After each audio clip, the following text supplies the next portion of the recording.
I've been practicing just about everything that you say as much as I can, but I realize that I keep finding myself pointed the other way. And what about that? Okay. And what about, turn that right around right there. I'm going the wrong way. So what? So what if I'm going the wrong way? At least I'm aware I'm going the wrong way. I can feel the negative emotion. My guidance system is letting me know.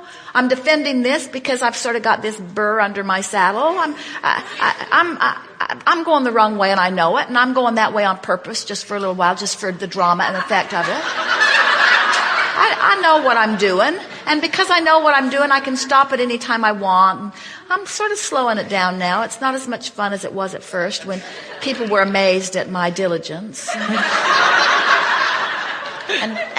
I am where I am, and now I think I can just be all right with that. And in the moment that you relax and release, you just turn and go with the flow. Well, better. I've had some physical sensations in my body which indicated not well-being. At first, it really scared me, and I resisted going to a doctor because I just had this feeling he was going to make tests or whatever, and I didn't want that. So, and I've got myself to a place where I'm feeling much more ease, and it just hasn't quite gone yet. Like, just doing the same is... Well, it's interesting. Have you ever had an experience where something came upon you quickly, startled you, maybe even in a movie, where you got drawn in and you got drawn in and you got drawn in, and the impact of your emotions was just so powerful that you actually felt physically ill? Mm-hmm.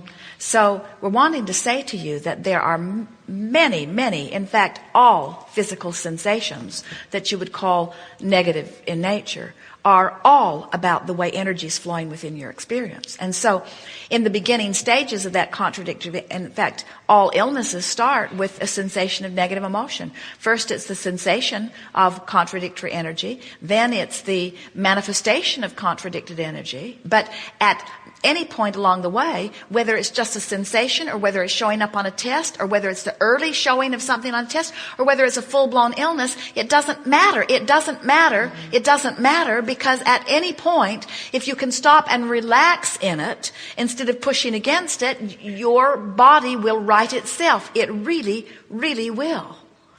So it's interesting, as we watch humanity and we see all of it, we see that the illness really begins to gather momentum right at time of diagnosis.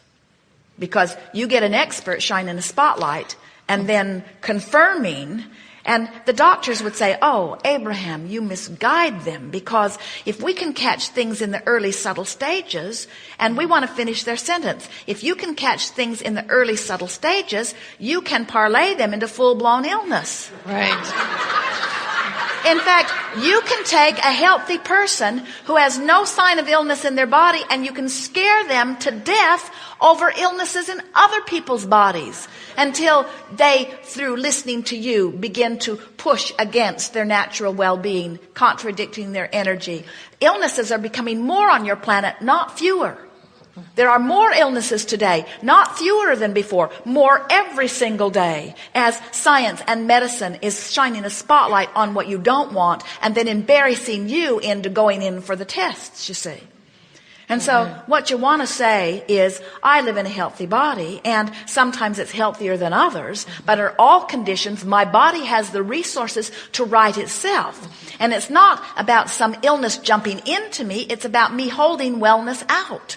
And I hold wellness out by pushing against all kinds of things. And I don't get ill because I focus on cancer every day, or diabetes every day, or heart disease every day. I get those things because I find things to worry about, because I find things to push against, because I feel guilty and blameful and angry. In other words, I hold myself in vibrational discord because long ago I've disregarded the guidance that is within me that says this is the way to clarity, and this is the way to health, and this is the way to abundance.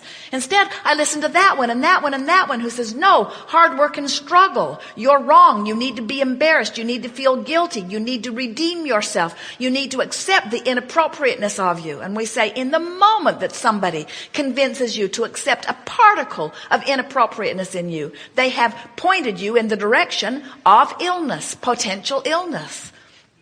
It is a feeling of loving self and worthiness that is equivalent to health. And it is a feeling of not liking me and blaming me. It is the feeling of worthiness that is health, and it is a feeling of I have done wrong that is illness. And we know that we are exaggerating those in a very powerful way, but it's just the way that it is. If you don't love you in the way that your source energy loves you, you got resistance going on that's going to show up in some kind of way.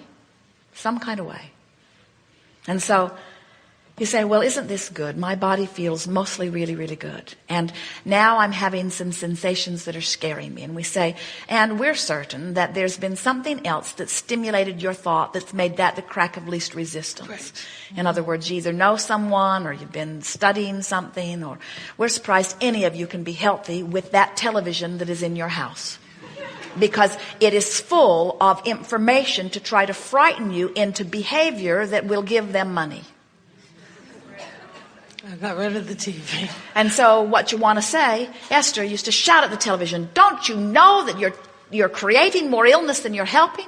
And we said to Esther, you're pushing against them even for altruistic reasons is not good for you. In other words, we want you to think of those commercials and to think of those illnesses in the same way that you think of condiments on your sandwich. In other words, some people like them, some people don't. It's an option, but it's not bigger than that. And so in time, now Esther can watch television and actually see those commercials, and she finds them humorous.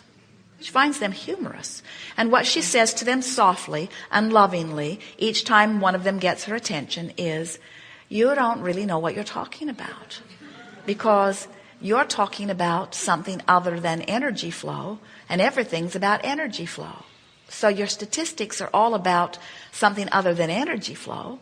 And now I know about energy flow. I am immune to anything that you are talking about because I know about energy flow. And I can tell in the early subtle stages whether I'm flowing toward wellness or whether I'm flowing against it. I don't need your tests or your cures.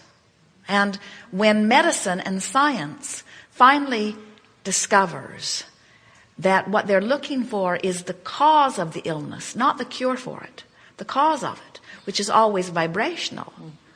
And once you understand the cause is vibrational, you immediately have the cure. It's just a shifting of vibration. But you can't shift it all at once. That's why you've got to make peace with where you are. You've got to make peace with where you are. You can't change the way you've been thinking and feeling all at once. You just can't do it. You just keep pointing it that way and pointing it that way and pointing it that way and pointing it that way until in time you're laughing at the television like Esther is. You see, when she first heard us talking about how when you push against illness it causes more of it, when that was as far as she'd come in her thinking, now those commercials seemed like a threat, not only to her, but to all of the lovely people she cares about. And so, but that's the best she could do right then. They no longer made her afraid, they made her mad. Well, we'd a lot rather that she's mad at them than afraid of them.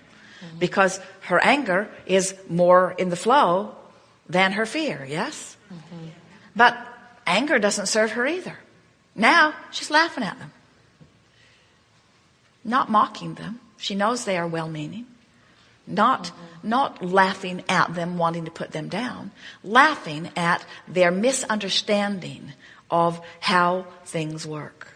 Jerry found a magazine, a Newsweek magazine, in Business Week magazine in the hotel room.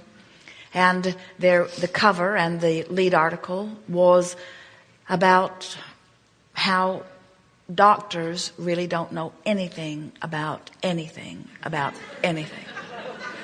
And it's a former physician who has spent his life's work taking different studies and pointing out that it's really a crapshoot. That what they are doing is they have no real evidence that all of these drugs and processes that they've been touting, when it really gets right down to it, they are having much more failure than they are success, even with the best of them. And Esther said, he must not be listening to their commercials. But what's coming round is that people are reaching the place where more and more they are going to find their individual empowerment in their energy alignment, you see.